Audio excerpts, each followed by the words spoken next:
No, just a portion.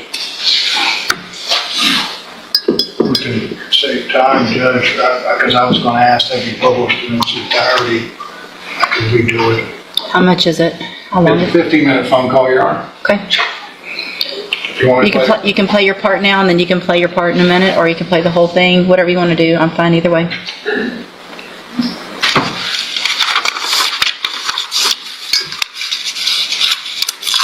Thank you. Please remain on the line. Hold for acceptance.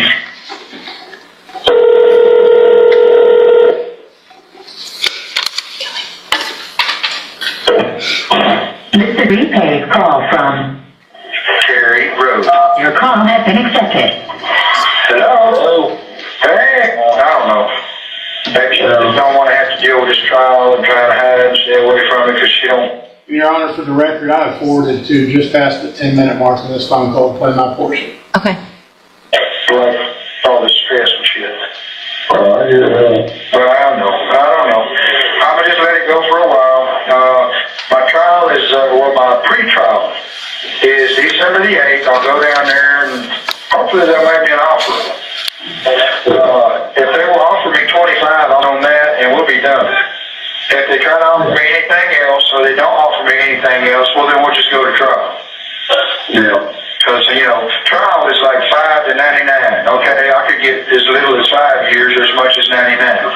They're not going to give nobody 99.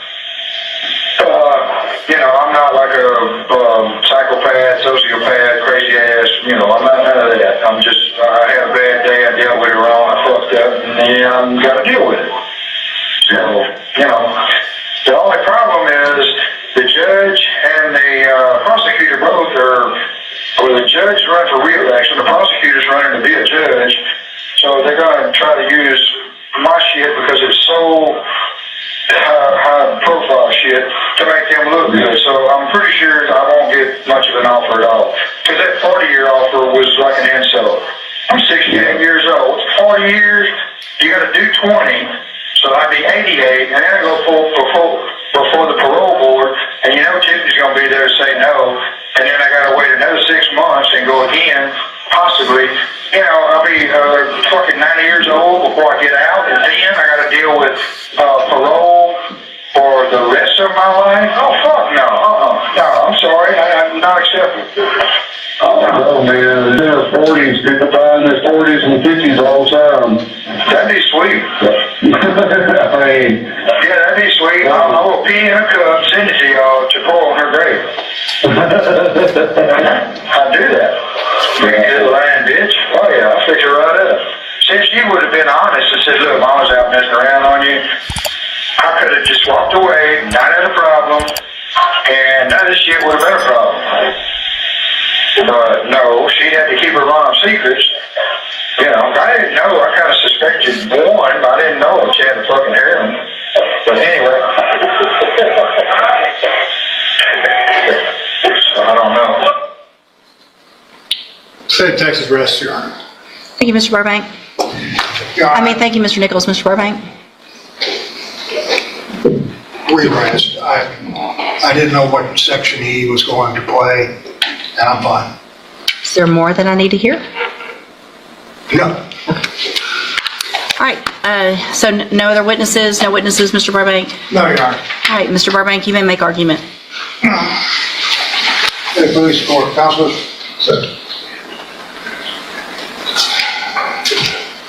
As you well know, we've been doing this a long time, Your Honor.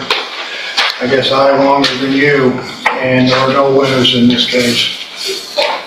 Problem with this case is that it was, I guess, called upon or detected or police were notified and she was found. It might have turned out differently, or there were other facts and circumstances that might have arose. There's a couple of things I'd like you, but it didn't. And no matter how you look at it, Your Honor, if there were facts and circumstances at the time of this incident, they are bygone, and they're not here anymore because of the 25 years of where that person Kimberly was placed. And that's the sad part about this.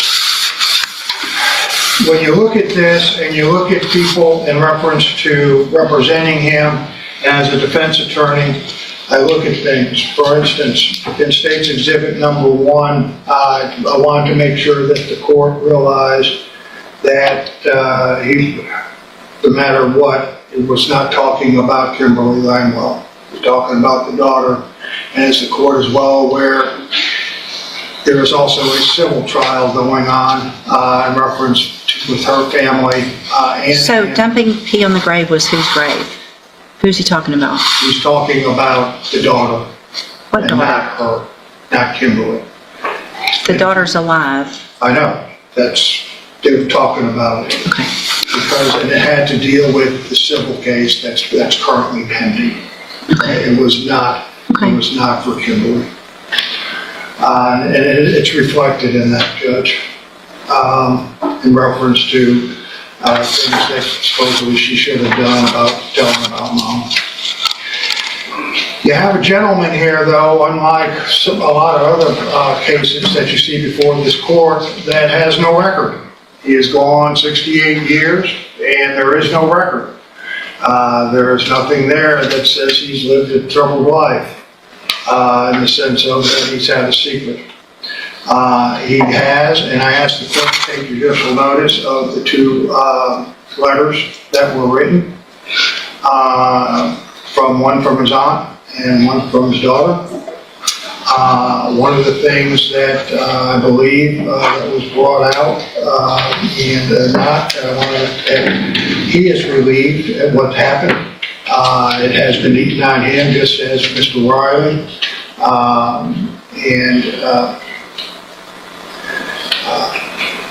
He's sorry for what he did.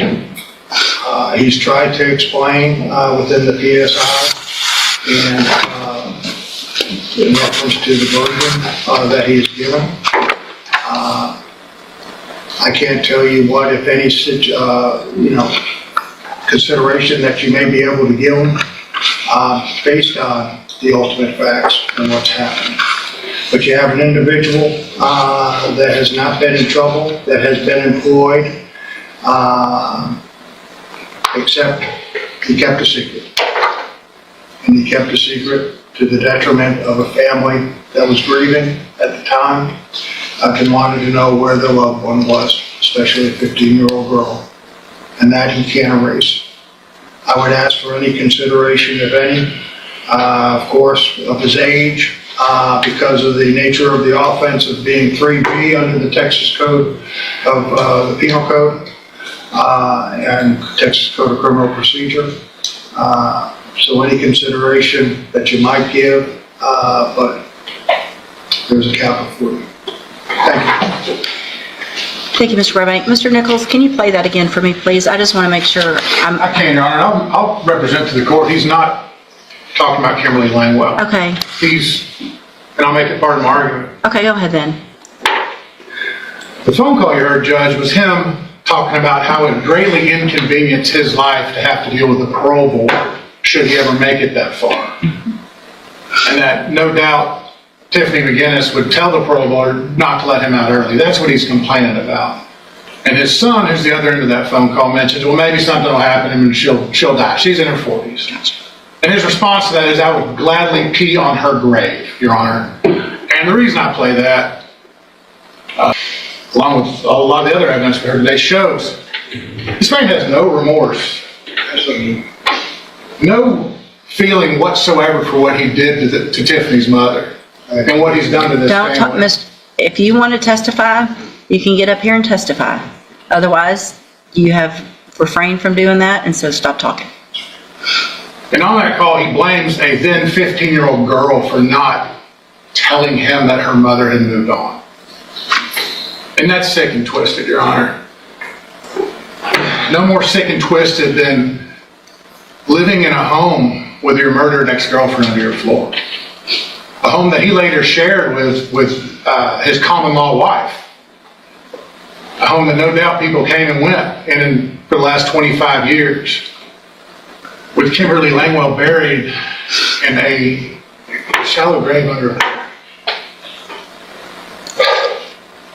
Every step of the way has been a slap in the face to Kimberly's family. Every step of this is just inhumane. To go there the next day and open up the car for them, knowing what you did. To tell somebody and expect them to keep the secret for 25 years. To put up a billboard and pretend you're trying to help find her is, it is vile, it is inhuman, and it is not worthy of any consideration from the court, Your Honor. The cap is 40 years because of his age.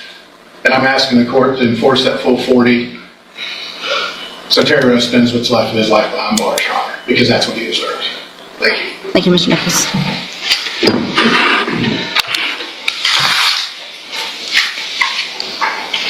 You want us to rise, Your Honor? I don't care. It's not often that I'm at a loss for words, and honestly, it's because I have too many words. And anything I say is not going to help Tiffany and her family other than getting this over with, which is why I pushed this to get done today and not wait until the end of the year or the first part of next year. But there's just certain things that I can't even look past to not point out. The fact on that phone call that you said you're not a psychopath is just beyond me. Who isn't a psychopath that kills someone that they once cared about and buries them in their house and lives on top of them for 25 years? I would think that's the definition in Webster's dictionary of a psychopath. It's not a bad day. It's a bad 25 years for her. I mean, it's the nonchalantness about how you spoke about this told me way more than I really needed already with what I had. But that is just the fact that you think for some reason that me running for re-election or Mr. Nichols running for election has anything to do with what we're doing today. It does not. You can ask anybody here, any of this law enforcement. I've never made a decision because of politics, and I never will. And Tiffany's right. 40 years isn't enough. There is a part of me that wishes I had not accepted this plea agreement and that we had gone to trial last week. Because I do think a jury would have given you life for 99 years. I actually do. If they had heard that, you would have gotten that. And the fact that you thought you wouldn't is the most narcissistic thing I think I've ever heard in my entire life. So, I mean, there's just so much more. The billboard, I mean, it's insane. It's psychotic. That's what it is. I'm going to find that you previously entered your plea of guilty freely and voluntarily. I hope that today gives Tiffany at least some final closure on all of this and her family. I'm going to sentence you to a term of 40 years in the institutional division of the Texas Department of Corrections. If I had 50, I'd give you 50. If I had 60, I'd give you 60. Whatever it was that the cap was going to be, after hearing all this, it would have been whatever it was.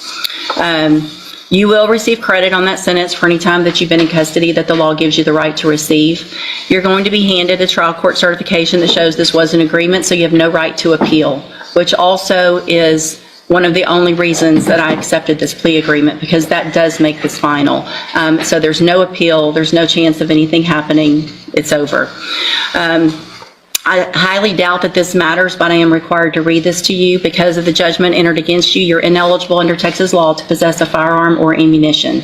Possession of a firearm or ammunition could lead to charges against you.